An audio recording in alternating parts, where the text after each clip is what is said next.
रुक जा बाबू, एक बार हल्ला करके खेसारी जी के नाम पर ताली बजाइए।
अजय भैया सब लोग बैठ जाइए।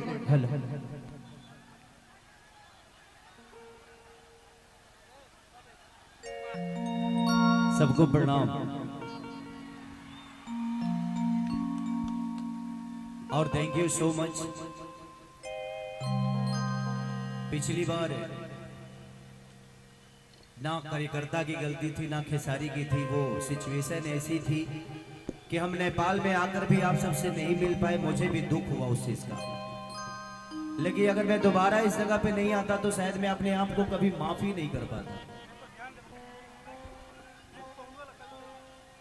लेकिन जो प्यार आप लोग पिछली बार दिए थे इस बार मत दीजिएगा, नहीं तो फिर दोबारा खेसारी का कोई नहीं आ पाएगा। जिंदगी में आक्रोश जरूरी है, बट अपनों के लिए कभी आक्रोश मत करिएगा जिससे हम सबका नुकसान हो जाए। उसमें क्या होता है कि सिर्फ आप ही नहीं, आपका प्रदेश भी बदनाम होता है, यहाँ के लोग भी बदनाम होते हैं। तो हमें इस सब चीजों का संयम जरूर रखना चाहिए। ये कार्यक्रम, ये खेसारी, चाहे कोई भी दुनिया का कलाकार आता है आप सबके मनोरंजन के लिए, आप सबके प्यार के लिए। तो कोशिश करिए कि जितना सलीलता से उसको प्यार दे दीजिए और उसका मनोरंजन देकर आप लोग खुशी होकर अपने घर जाइए। I love you two.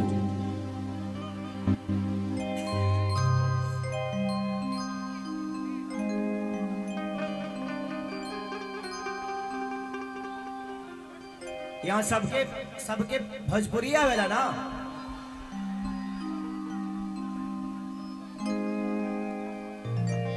हमारा खाली भोजपुरिया वाला तो थोड़ा सा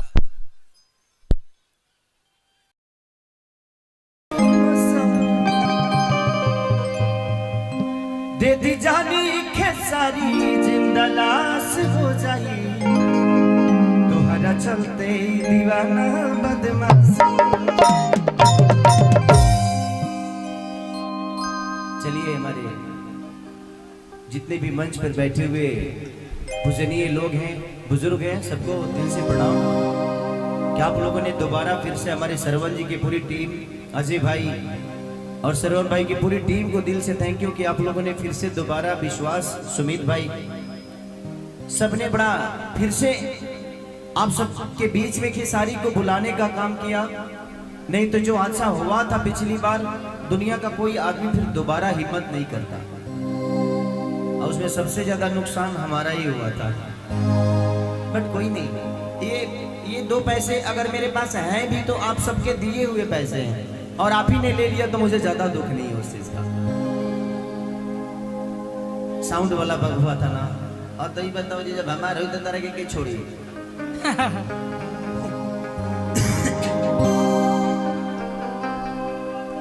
दिखाओ। हम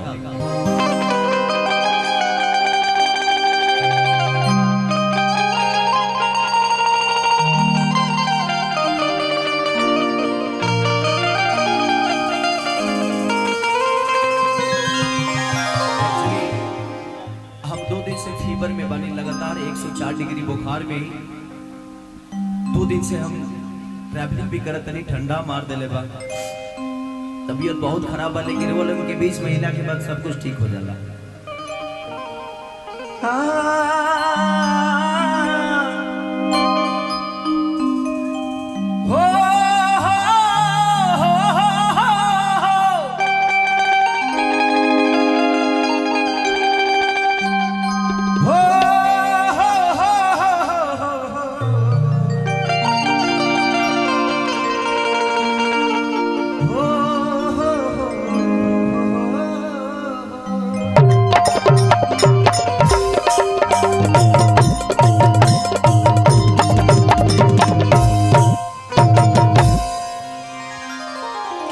गणेश मंगल करना विघ्न हरो गणराज एक दंत करी वरी वदना सीधी करो हेलो इनमें कितना लोग माई से प्यार कर रहा था? हाथ उठा बता। वाह बोल दिया सच्चा दरबार की जय। कितना लोग मेहरारू से करेला? बताओ लो देख ला लो बड़ा इनमें एको मर्द नहीं खे जो अपना मेहरारू से प्यार करत हो। सब दिन डराता रहो।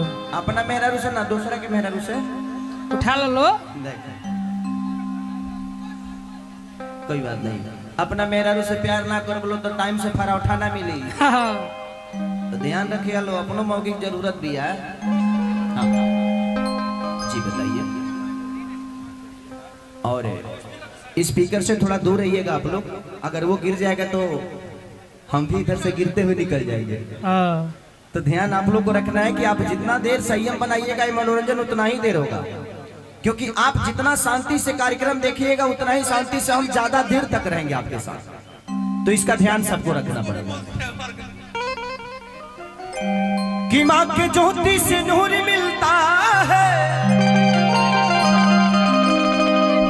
सभी के दिलों को सरूर मिलता है,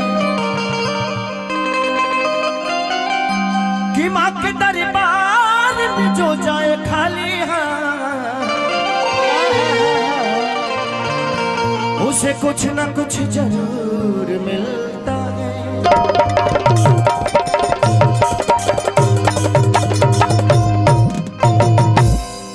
मैं प्रशासन से रिक्वेस्ट करूंगा कि उधर कुछ लड़के हैं जो इधर से भी पत्थर उत्थर फेंक रहे हैं, उधर से भी, तो उनको थोड़ा सा मना किया जाए, नहीं तो दो लोग मिलके पूरे माहौल को खराब कर देंगे।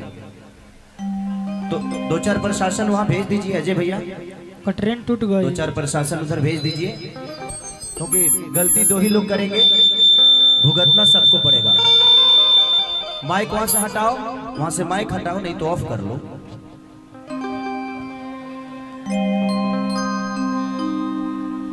कि पनवा से पातर फूलवा से नाजू हेलो अरे हई मोर माई महारानिया रे। ओहो हेलो हेलो हेलो। एगो भक्त माई के बखान करता और का कहता हेलो हेलो।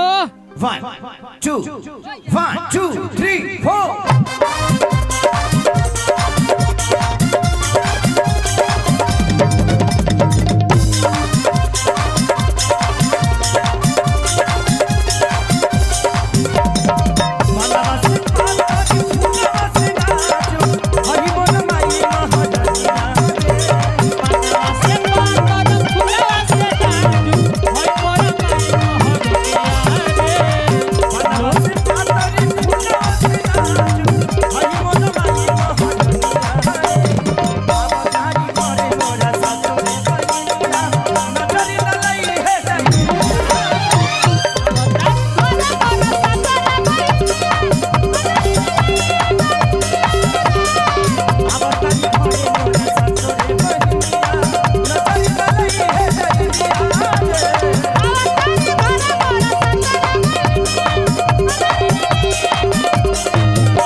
हरवा हंसुलिया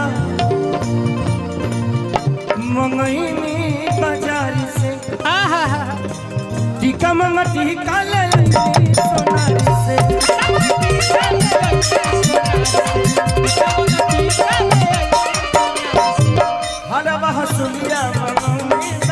हाँ